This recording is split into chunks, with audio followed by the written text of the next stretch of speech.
अस्सलाम वालेकुम। आज हम बात करेंगे इलनेस एंजाइटी डिसऑर्डर पर, जो कि क्रॉनिक मेंटल इलनेस है। इसको प्रीवियसली हाइपोकॉन्ड्रिया या हाइपोकॉन्ड्रियासिस भी कहते थे। इसमें क्लाइंट को लगता है कि उसको कोई बड़ी बीमारी हो गई है, जिसके लिए वो डॉक्टर शॉपिंग करता है, यानी रिपीटेडली डॉक्टर्स के पास जाता है, अपना चेकअप करवाता है।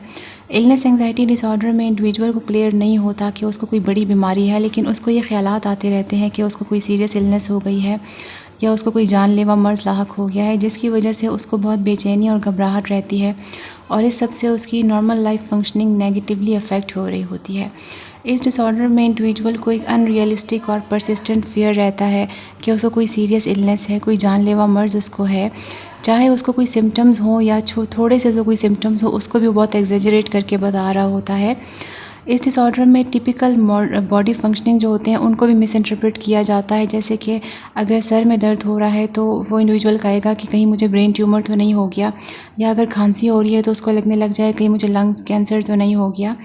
और वो डॉक्टर्स के पास बार बार जाते हैं, अपने मेडिकल टेस्ट करवाते हैं, लेकिन उनको फिर भी सुकून नहीं आ रहा होता, उनको रिलीफ फील नहीं हो रहा होता और उनको लगता है कि डॉक्टर्स भी उनको समझ नहीं पा रहे, कोई भी उनके सिम्टम्स को सीरियस नहीं ले रहा। और इस सब की वजह से वो प्री ऑक्यूपाइड रहते हैं हर वक्त कि उनको कोई सीरियस बीमारी हो गई है। इस डिसऑर्डर की 2 टाइप्स हैं, केयर सीकिंग टाइप और care avoidant type. Care seeking type में ये बहुत सारा टाइम गुजार देते हैं हेल्थ केयर सेटिंग्स में, मेडिकल टेस्ट करवाते रहते हैं और मुख्तलिफ स्पेशलिस्ट से कंसल्ट करते रहेंगे और उनसे एडवाइस लेते रहते हैं।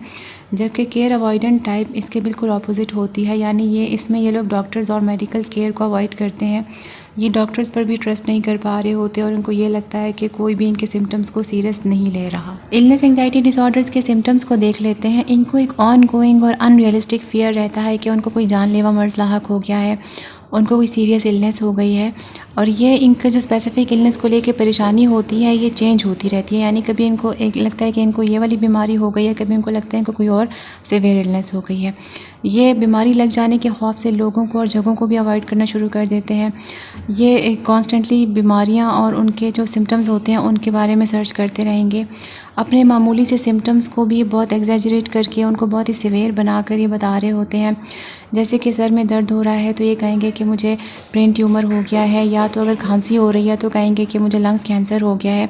और इसके लिए ये डिफरेंट स्पेशलिस्ट के पास जाते हैं, डिफरेंट मेडिकल टेस्ट करवाते रहते हैं और वो टेस्ट क्लियर भी आ जाते हैं, लेकिन तब भी इनको रिलीफ फील नहीं हो रहा होता। इनको लगता है कि इस डॉक्टर को समझ ही नहीं आई इनके सिम्टम्स की, वो इसको सीरियस ही नहीं ले रहे और ये अक्सर डॉक्टर्स चेंज करते रहते हैं और ये ट्रस्ट भी नहीं कर पाते।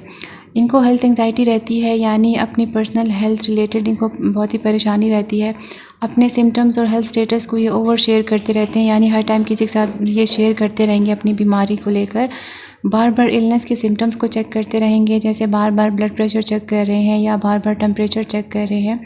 और अपने लव्ड वंस और करीबी लोगों से ये अपने सिम्टम्स को लेकर रीअश्योरेंस मांगते रहते हैं।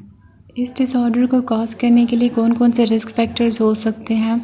चाइल्डहुड ट्रॉमा या एक्सट्रीम स्ट्रेस, हेल्थ एंजाइटी, या फैमिली में अगर बाकी कोई एंजाइटी डिसऑर्डर है या एंजाइटी या डिप्रेशन जैसी कोई मेंटल इलनेस इश्यूज़ चल रहे हैं तो वो भी एक रिस्क फैक्टर हो सकता है जिसकी वजह से ये डिसऑर्डर कॉज हो सकता है।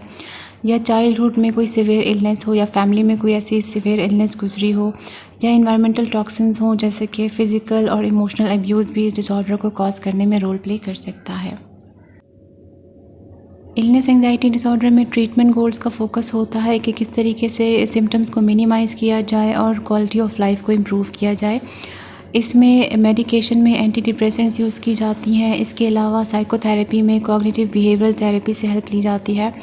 कॉग्निटिव बिहेवियरल थेरेपी में इनके थिंकिंग पैटर्न को चेंज करने पर काम किया जाता है। इनके अनरियलिस्टिक फियर पर बात की जाती है और उनको हेल्दी वेज सिखाए जाते हैं कि किस तरीके से वो अपनी एंजाइटी के साथ कोप अप कर सकते हैं और किस तरीके से वो अपने फियर्स को ओवरकम कर सकते हैं। आज के लिए इतना ही, मज़ीद वीडियोस के साथ फिर मिलेंगे। अल्लाह हाफ़िज़।